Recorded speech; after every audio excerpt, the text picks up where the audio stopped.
you asked me like, how do introverts gain confidence? I Yeah. would just say, just by doing the thing. I know it's hard, but like once you've got your strong why, just have a go and do the thing, and it normally works out better than you expected.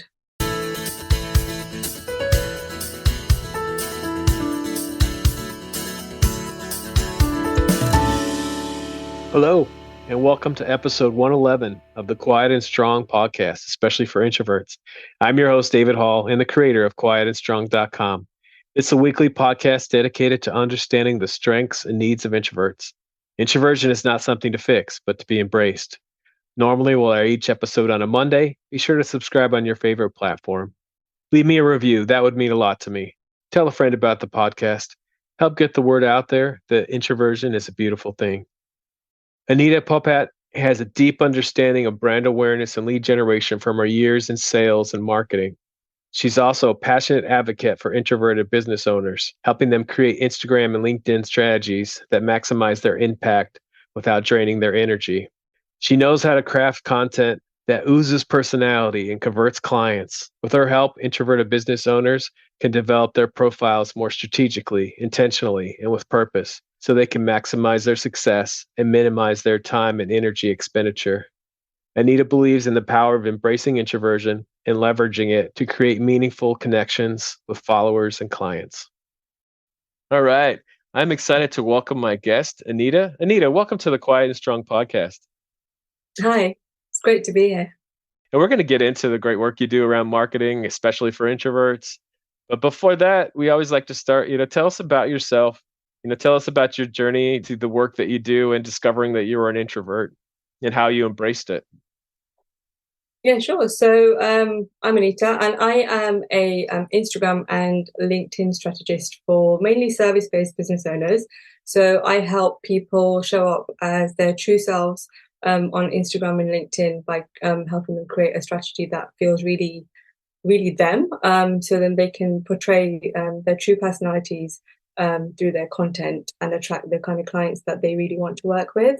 They're normally introverts, and I've noticed that since I embraced my introversion, I think a year ago now, I kind of really got into sort of researching what introversion is, and sort of figuring out, and kind of figured out that, oh, actually, I'm actually attracting clients who have got these traits as well. So I started to use that in my marketing, and I'm sort of attracting people who are in the introvert world. And it's really been a journey, because when I was sort of younger, I always thought there was something wrong with me, because I was the sort of quiet child. I never used to put my hands up in the classroom.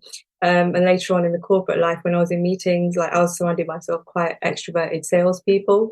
So it was quite hard for me to get my point across, like in meetings and things, because I didn't want to disturb people. But then when I was out of the meetings, obviously I had things to say because I'd sort of thought about it, and I was in a smaller group, or I'd be chatting one to one. So I kind of grew up thinking, oh, I'm just quiet, and that's just who I am. And when I used to go to social events and stuff, like I loved going, but I just used to feel really tired after. When all my friends just used to be like, okay, come on, let's go to the next thing the next day. And I used to be like, oh, but I don't want to. I just want to sit at home and just chill out.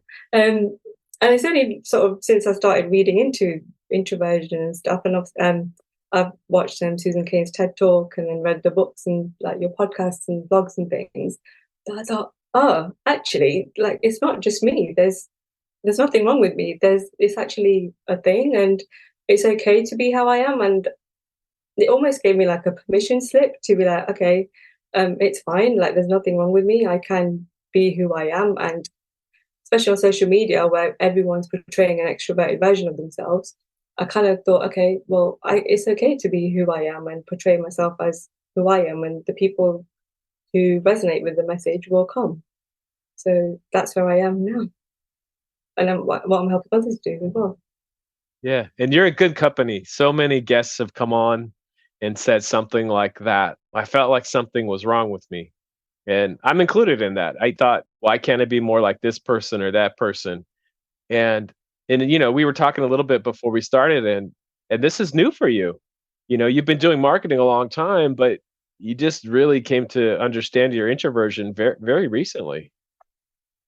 Yeah, so literally like last July when we were all sort of in the UK anyway, when we were sort of locked down, and Yeah. I was just thinking about how I was feeling and what my marketing in general and the kind of people I was working with. And obviously I had time to read and stuff. And that's when I really got into the whole introversion side. And then it was nice to see there's actually a whole community of people who are really championing introvert. And it's really good because you're like, as an introvert, you're like, oh, okay, I found my people. There's there's more people like me, um, and it's just nice to see people championing introverts and making them not feel like there's something wrong. Like it's okay if we're not quiet people, we're not antisocial. We don't, we do like networking, we do like people, and it's just nice to be connected with loads of different people who are championing introversion, but going about it in different ways. Yeah. And that's the thing. It's like we can do networking, but it's just a different approach for us. And we just need to understand that. You mentioned that you watched Susan Cain's TED Talk and you read her book. And so many also guests have said that, and there's some other good books out there too. I definitely highly recommend Susan Cain's book and TED Talk. What was the message that you got from reading that book? Just the fact that introversion is a thing and it's okay, and that it's all about energy management. So I guess before even I maybe thought introverts are quiet and um, it's not antisocial, but don't like people thing, because that's the label people normally give, right? If you don't really truly understand it. But then she made me think like, okay, it's an energy management thing, and which also made me realize, oh, actually, this is why I'm always so drained after I go to like networking events, or if I've got a day on Zoom all day. Like it's okay. She basically just made me feel like it's okay to be who you are. That's essentially what I got out of it. Yeah, it is absolutely okay. There's nothing wrong with you, but you need to understand what you need. And for example, I am loving this conversation we're having. I've been looking forward to talking with you. I did prepare. I sent you some questions that we could look at and think about before the podcast. I definitely like to have a little time to get in the right frame of mind. And afterward, even though I'm going to really enjoy talking with you, I'm going to take a break. Well, that's how we manage our energy, right? So I was speaking to you earlier, saying I have sort of I do the majority of my work on Zoom, or if I'm out networking, obviously I'm doing a lot of peopling. So I have set days Yeah. where I can batch all of my people activities, if you like, all together, and then I have another day to sort of recharge. So that's just me doing my background admin work, like writing or blogging or whatever, just so I can. Which I've only learned to do recently, because before I was like, okay, I would just have schedule meetings and Zoom calls like whenever they would fit into the diary. You don't realize how much energy that takes, because you're essentially not performing, but you want to give your best. So you're using up a lot of energy to, especially on Zoom where you're not with people in real life. You've got to make sure you keep people engaged and sort of motivated, especially when you're training. So it takes up a lot of energy from my side anyway. Almost like you're performing. So then I need, like, after every session, I'll make sure I put enough time afterwards to just go for a walk or get away from the desk or do something just to recharge myself, so I'm ready for the next thing. Yeah. And that is awesome when you do where you work for yourself and you can set up different days like that. There's people that aren't working for themselves and you just have to see where you can manage your calendar and build in those recharge times. And maybe it's not that you're taking a break, but it's just you're doing a different kind of work or something. There's lots of ways you have to look at your calendar and figure out, how you can get that recharge time. But that's amazing if you can build in what did you call it, an admin day? Yeah, so I literally just so I like write. I really like writing. So I might spend those days doing like writing, like batch creating emails or writing blog posts or things like that. So that's another thing I do to manage my energy. That I'll batch create. So if I'm feeling so on social media, for example, like videos take up a lot of energy. So if I'm feeling particularly energetic, or if I'm in the zone, instead of creating one video or one post, I'll just create a series or a load while I've got that high energy, so then I can use that content for like going on to whatever months or whatever, rather than just doing one blog post or one thing. I'll just batch create, so then I can I don't have to create content for a certain period of time.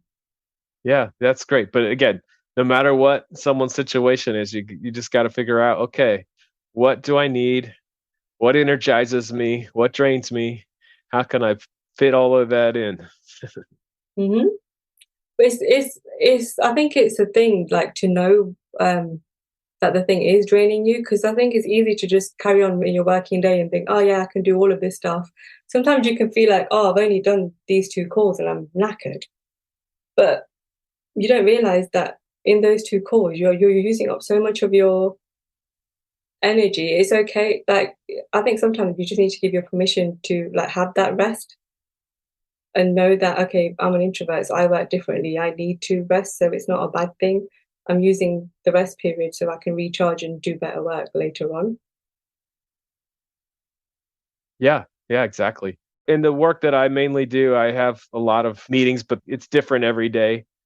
But I do try to look at my calendar and figure out, okay, when can I have some time to myself, and again, it might not be a break. It might be I'm doing work, but it's a different kind of work. Maybe I'm working on something, on a project or something, after this Zoom meeting that might be draining to me, that kind of thing. So you just gotta Mm. kind of figure out, where can I put in my recharge time, and what is draining, is, and again, draining things you might really enjoy. So it's not always something that's draining. It might not be something you don't enjoy. So that's kind of a misconception. Sometimes you might really, you said you had a session earlier today, and afterwards you just needed a break, and it was something you enjoyed, but you just needed to recharge after. Yeah, I agree. So yeah, so I had my content collaboration sessions, which is basically content co-working. And that obviously that I'm holding a space for fellow introverts. So I need to show up as the authority, show up like I know what I'm talking about, but also sort of facilitate conversation and give people ideas and things. So and that was 2 hours. So although it's on Zoom and everyone's got sort of co-working, um, it's still being visible and making sure that I'm holding the energy. So it does take up a lot of time. So then I make sure, and then I've got this with you as well. So I made sure I left enough time afterwards for me to sort of to come away from my desk and go out for a walk or get some fresh air or something, so I can be recharged and ready for the next thing, which was this. Very good. And we're talking about some things that you've figured out that you needed. It sounds like you probably didn't always know that, and I was there too. What are some things you figured out were strengths as an introvert that you had? So I think I'm naturally well, I don't know if it's an introvert thing. I'm a very good listener, and I'm quite empathetic as well. So, which I think helps when I'm doing, especially when you're doing like one-to-one social media stuff. So people, when I'm out networking, I can't do the small talk thing. So I tend to gravitate more towards the people who sort of like to have the more meaningful and deeper conversations, sort of pretty much straight away. I don't know if it's because I have that kind of personality, but I find it quite easy to build rapport quite quickly.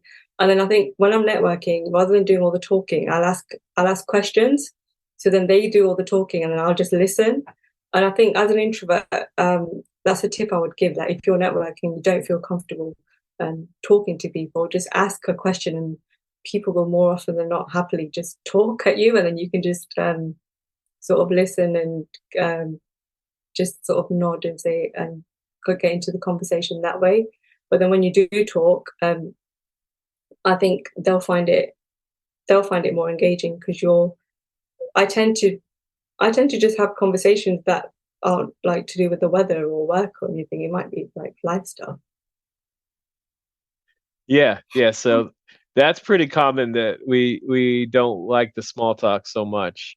And Yeah. it sounds like you found some good strategies to get right, because we do like conversations. It's just we like the deeper conversations, things that we're really interested in, things that we're really passionate about. And how do you get frame your questions so that you get right to those things? Like, do you think about them ahead of time, or how do you do that? No, so I don't know if I'm like an unusual introvert. I hardly ever plan stuff. I'm quite a Okay. um like I'll have some notes or whatever, but I'm very much ad hoc, like throw me in the Yeah. deep end, give me the stress and the last minute ness, and then stuff will just come out. Yeah. So I'll just obviously read the room and see who like I naturally gravitate towards. And then it might just be like more often than not, people will be like, oh, I've seen a post that you did on this or whatever. And now, obviously, because I'm in the introvert space, people are very interested in like that subject. So I might ask them what they think introversion is, or, you know, what kind of personality type they think they've got and things like that. So then it just starts a conversation on, because you're talking about them and the focus is on them and not you. People like to talk about themselves. So they tend to just open up, and then it just leads to like nice conversation. Yeah, yeah. So introverts can be great listeners.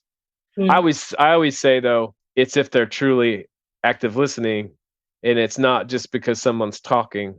An introvert may not be listening if someone's just talking nonstop. So we can be good listeners, but and then you also mentioned we can be really good observers. So like the way you said that you read the room, that's can be Yeah. an introvert strength of looking for who's this person that I want to speak with, that we're going to have a good conversation, that kind of thing.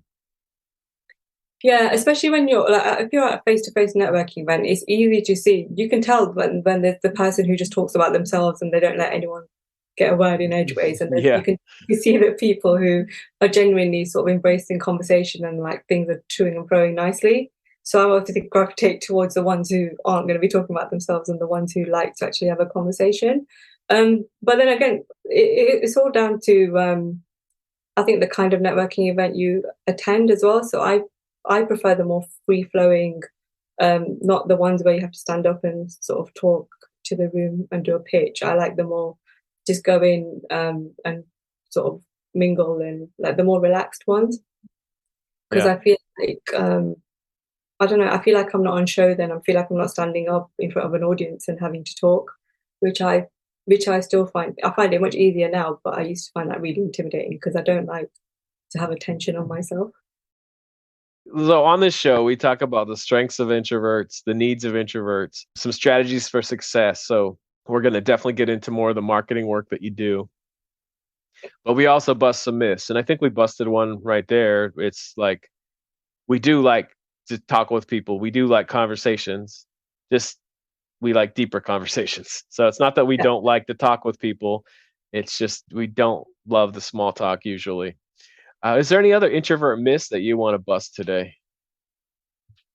I think the whole being quiet and shy, because I feel like sometimes if you put labels on people, they're going to act like that label. Um, so, like for myself, for instance, I have been always been quiet and shy, but when I started, especially when you're an introvert entrepreneur, and you are the business, if you've always been told that you're quiet or you're shy, I could have almost used that, and I did for a bit, use that as like a, not an excuse, but a reason not to show up on social media. Because I could just say, oh, I don't feel comfortable doing this because I'm quiet or because I'm shy. But I had to make myself get over that, especially when it comes to social media. Because and when you are the business, like if you don't do the work and show up and build your personal brand, and let people know what you're doing, then no one else is going to do that for you. Um, but I've just learned how to do that in my own way, using like my introvert's traits as a strength rather than something that's going to hold me back. And that's a message I really want to try and get across, that it's okay to be an introvert, and um, you can be on the quieter side if you want to, but don't use that as an excuse not to do things. Yeah, and I know some very outspoken introverts, and we're thinkers.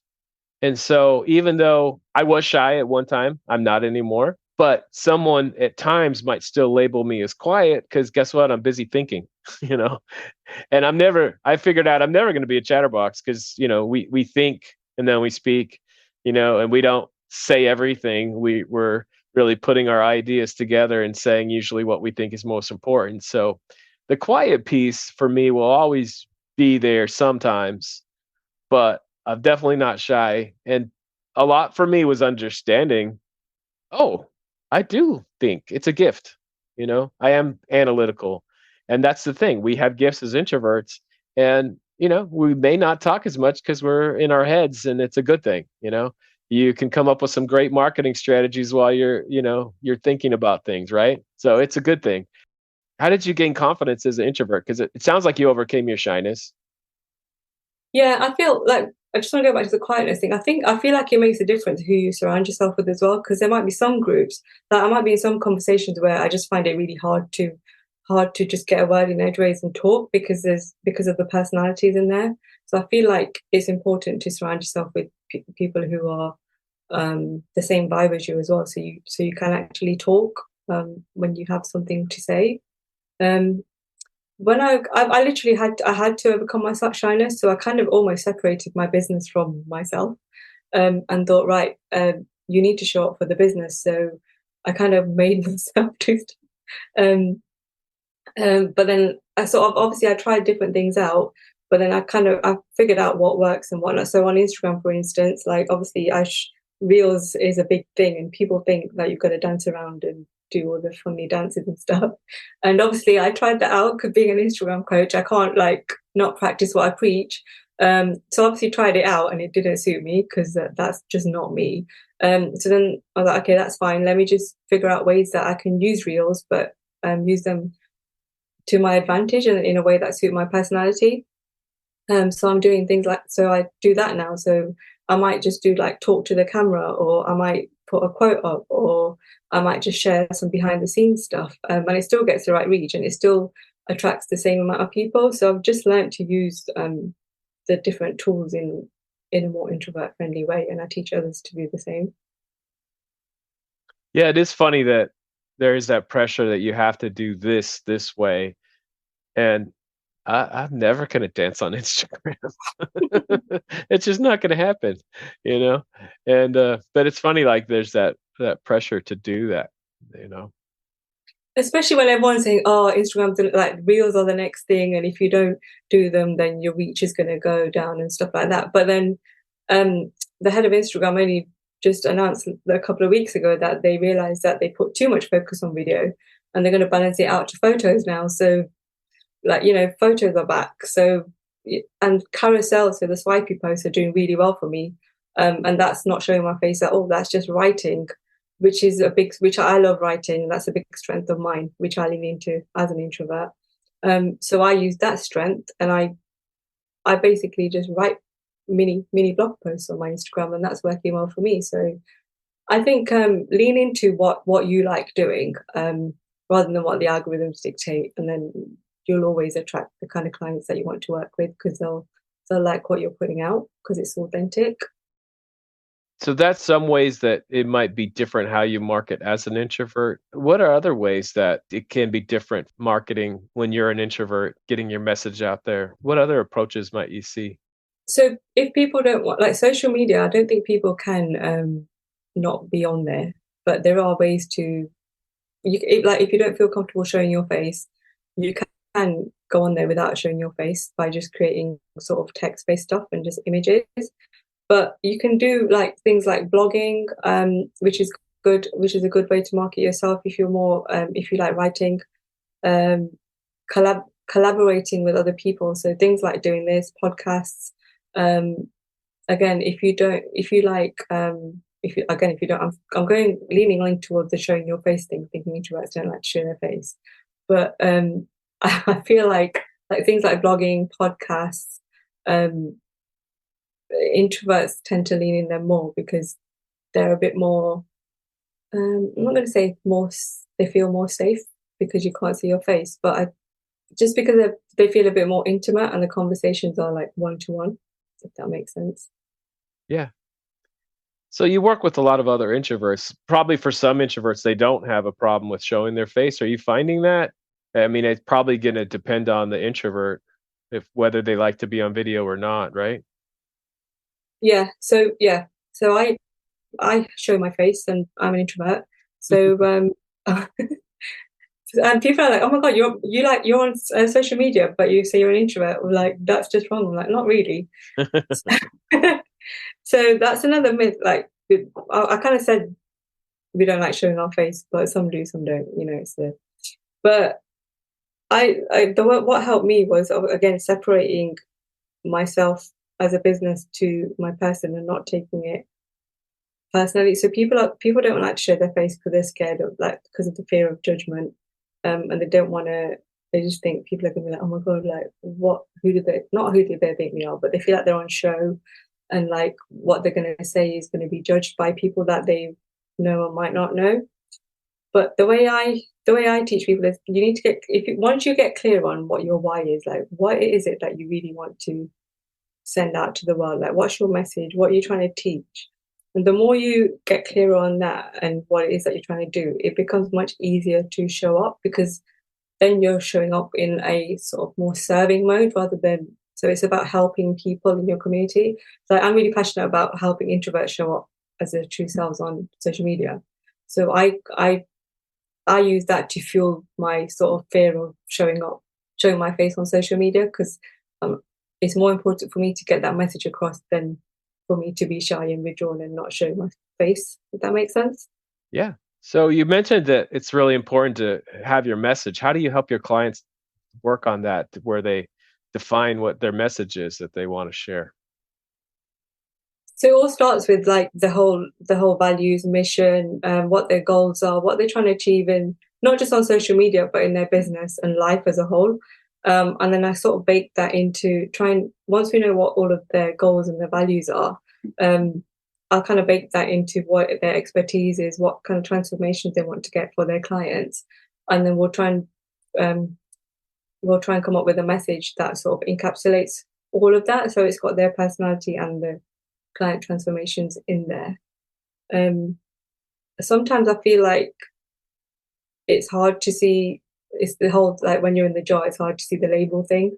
So I help people just talk through ideas and act as a sounding board and stuff, so they can really simplify and sort of articulate their message to the right people and get in front of the right people.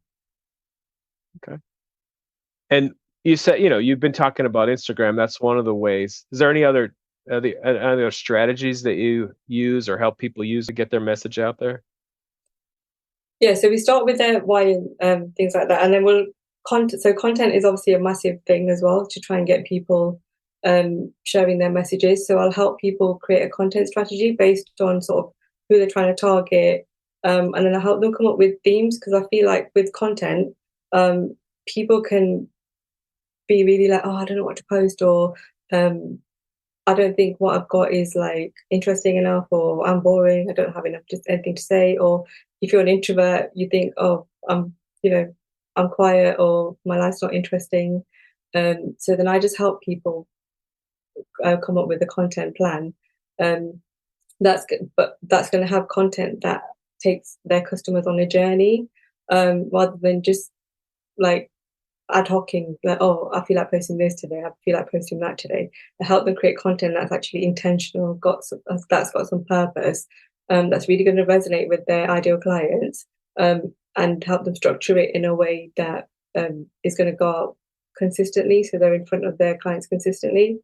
So now I talk a lot about batch creating as well. So another thing on like energy management, that's another way to manage your energy. So making sure if you get all your content created or do similar tasks together, and batch them together, um, that's going to save you a lot of like time and energy like going forward, because then you've just got massive chunks of things done and you can schedule them to go out and not worry about it, so you're not distracted by all the ping ponging and all the notifications and stuff that can be like feel like you're on call all the time. Is there an amount of time you like to plan your content out?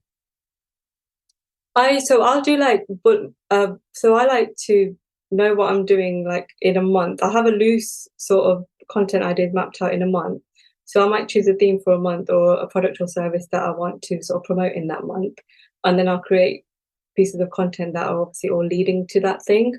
So then I might just map like high level content ideas out, but then I'll actually write the captions and do the images and videos and things for 2 weeks and then schedule them out, because things change as well. There might be a big announcement to do with a platform, or I might feel like writing something ad hoc. So I allow time for that as well. So I don't like to be too rigid, but I like to have some movement for the ad hoc stuff. But then the majority of the stuff I recommend scheduling out.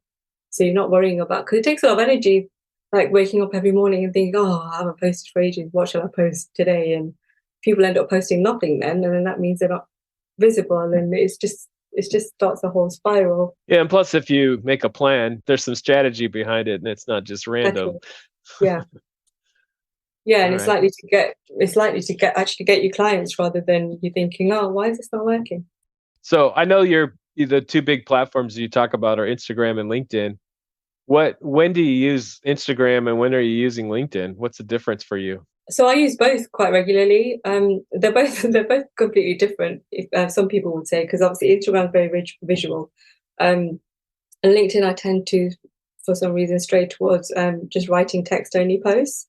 Um, so Instagram is like my first love. So I used to be a crafter, which was obviously very visual and stuff. So I started my social media journey like 13 years ago on Instagram.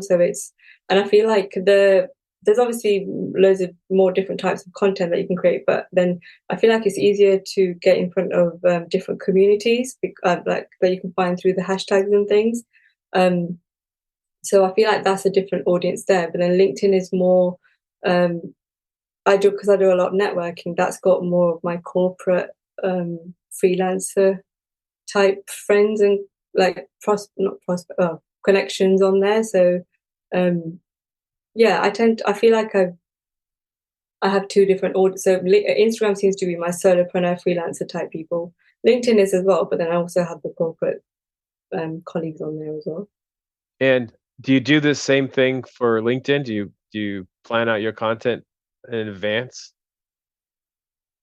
Yeah, so I'll use similar stuff that I've used on Instagram on LinkedIn, but obviously I'll tweak it to match to make sure it's sort of it looks native to the algorithm and to the sort of LinkedIn platform.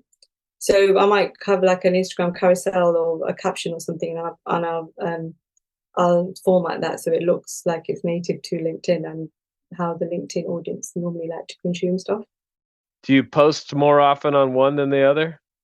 Yeah, I tend to. It depends on my mood. I tend to sway more towards Instagram, um, just because it's normally the first app that I open in the morning because I feel like I get more interaction there, and like I normally have more stuff going on in the DMs, and then Instagram's got stories. So because I'm nosy, I like to know what people are doing behind the scenes. So I tend to check people out on there. But I feel like yeah, I tend to sway to fair. I use Instagram more during the like in my chill time, if you like. But then I'll use LinkedIn during my work hours. And how do you decide when you want to put up a post or put up a story on Instagram? So I try and show up at least sort of 3 times a week, just to stay consistent. So I'll I normally do like Monday, Wednesday, Friday. So that's how I know that I need to show up. But if I haven't on Instagram, like on the stories, um if your stories disappear after 24 hours. Right. So if I haven't put obviously, and whenever you do a new story, you'll come to the front of your audience's sort of story list again. So if a story's run out, then I normally obviously try and keep that running, so you're always front of mind when it comes to stories. But posts, I try and do at least 3 times a week, if not more, just so I'm consistently visible to my audience, and I can sort of engage. In terms of engagement, though, I try and do that every day on LinkedIn and Instagram, just so my name's out there. So you always have a story going. Yeah, unless, which is another tip, like unless the engagement's gone really down, then they say if you leave it for like 24 hours or something, and then post a story with some sort of engagement poll on it should shoot your numbers up. Okay. And you put a poll, you said? Yeah, so if you haven't done a story for a while, do put some sort of engagement sticker on it, so a poll or like the sliders, or Yeah. ask a question or something for the audience to do, um, just to get some sort of interaction to try and bump up the story views. Okay. And that's all part of your plan, like planning out your posts and stories on Instagram. You Yeah, planning stories. stories. Yeah, stories tend to be more obviously behind the scenes, things that I'm doing. So I like to. I don't just post pictures of my food on story. I try and keep them a bit more strategic. So if I've got a post going on about a particular subject, I might build up to that with a story, asking a question around something, or asking for a problem. Like even for market research, Instagram stories are really good because you can have polls, you can ask questions. So then, if you're doing a launch, for example, if you've got something coming up, you can say, "Oh, I'm thinking of doing this. What do you think? Would you attend? How much? Like, what would you like to see? Things like that." So it's good for market research as well. Oh, very good. Yeah, I haven't posted any food pictures. They get good engagement. I'm not gonna Okay, lie. I'll have to try that. So, like we were talking about, you've been in marketing for quite some time, but you're new to the introvert space. Yeah. What is there anything else that you would really want to share with introverts about how they can be effective in marketing? How they can lean into their strengths for marketing or overcome any challenges that, might be specific to introverts. Yeah, so I feel like the biggest thing introverts face is the introverts that I've spoke to anyway is just the whole showing up thing. They find it really hard to show up and share their message because of the fear of being judged, or just because they might be like, "Oh, I'm an introvert. People think I'm really quiet. So if I show up on social media, they're going to think I'm showing off or something." There's a Some of the clients I work with feel really really icky about sharing, even sharing their work and like social proof, so things other people have said about them doing the work. So the first message is like, for me, is to say that if you don't show up, no one's going to do it for you, and if no one knows like what you do, then they're not going to be able to work with you. So in terms of embracing your introvertedness, I mean, we're really good at sort of listening and observing. So on social media, like there's a massive opportunity to have a look, like to connect with people. And like, let's take the introvert space for example. I could go onto LinkedIn and like look at the introverts hashtag and just have a look to see what kind of conversations people are having around introversion, and how like people are quite open on social media about how they feel and like with their opinions and stuff. So I can look at that and maybe bake it into my like content, or use it as research for a post idea or something like that. So you can really, without being visible, you can really use it as a market research tool to aid your own marketing, and use the words of the people, like the words of your ideal clients might use, because you're getting it out of the post that you've seen. That makes sense? Yeah. Yeah. And another thing is, so DMs are a good place. So if you don't want to do like, especially on LinkedIn, if you comment on someone's post, it's visible, but you can always bring people into the DM, so the direct messages, and just start conversations with people in there. And I've had some good, I've got clients just from saying hello to people when they've connected or followed me on Instagram. So that's a nice way as well to just start building some sort of connection and rapport. Do you have any advice on the DMs? Because I have some thoughts on it too, but I'd like to hear what you have to say because I definitely get a lot of DMs and some of them, I'm not going to respond to because they're not relevant to me. Yeah, don't pitch slap. Literally just be a nice human. I literally just say thank you for following me. I might say, oh, I'd love to know what made you hit the follow button. Could just again for research or where they found me from. I don't say, oh, this is what I do and this is what, because it's too early. And if you met someone at a networking event, you wouldn't go up to them and be like, hi, I'm Anita, buy my thing. It's basically what you're doing when you do like a cold outreach sales pitch on like Instagram or LinkedIn. So my advice would be literally just to be genuine and just say hi, thanks for being here. And if you want to, you can ask like, oh, what made you like hit the follow button, or you could ask like, I think it's even still too early to for me. Like if I was to say something like, oh, can you tell me what you struggle with when it comes to Instagram or LinkedIn? I think even that would be too early. I think it's just nice to say hi and what piqued your interest to like come and see, or um, just thank people for being there. And it naturally leads on to conversations I've found. Yeah. I think we probably all get a lot of DMs and, a lot of cold calling or pitches, and I definitely respond better if I can tell they're interested in something, they say something specific that, Yeah. that it's not just some cold call, that they're actually interested in some aspect of something I'm doing or something like that. I think that's a lot more effective if you actually take the time and it's meaningful and it's not just random. And use proper grammar too. Oh, yeah, and make sure you check the name. Yeah. I've had so many copy and paste messages calling me like Dave or something. Yeah, right. Yeah. You just copied and pasted that. Okay. So we've talked a lot about a lot of things. Is there anything else that you want to talk about that we haven't yet?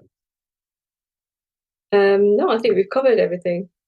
One thing was you asked me like how do introverts gain confidence? I Yeah. would just say just by doing the thing. I know it's hard, but like once you've got your strong why, just have a go and do the thing, and it normally works out better than you expected. Yeah, absolutely. All right. Well, where can people find more about the great work that you're doing? Cool. So I'm very active on Instagram. So it's Anita Popat on Instagram, and I'm also on LinkedIn as Anita Popat. So I'd love to connect with you guys there. I will put those in the show notes, Thank you. and we'll be posting about this episode, those places too. So anyway, thanks again, Anita. It's been wonderful to have you on the show. Thanks for having me. I've loved the conversation. Thank you so much for joining me. I look forward to further connecting with you. Reach out at david@quietandstrong.com or check out the quietandstrong.com website, which includes blog posts, links to social media, and other items. Send me topics or guests you would like to see on the show. If you're interested in getting to know yourself better, there's now a free Type Finder personality assessment on the Quiet and Strong website. This free assessment will give you a brief report, including the 4-letter Myers-Briggs code. I'll add a link to the show notes. There's so many great things about being an introvert, so we need those to be understood. Get to know your introverted strengths and needs and be strong.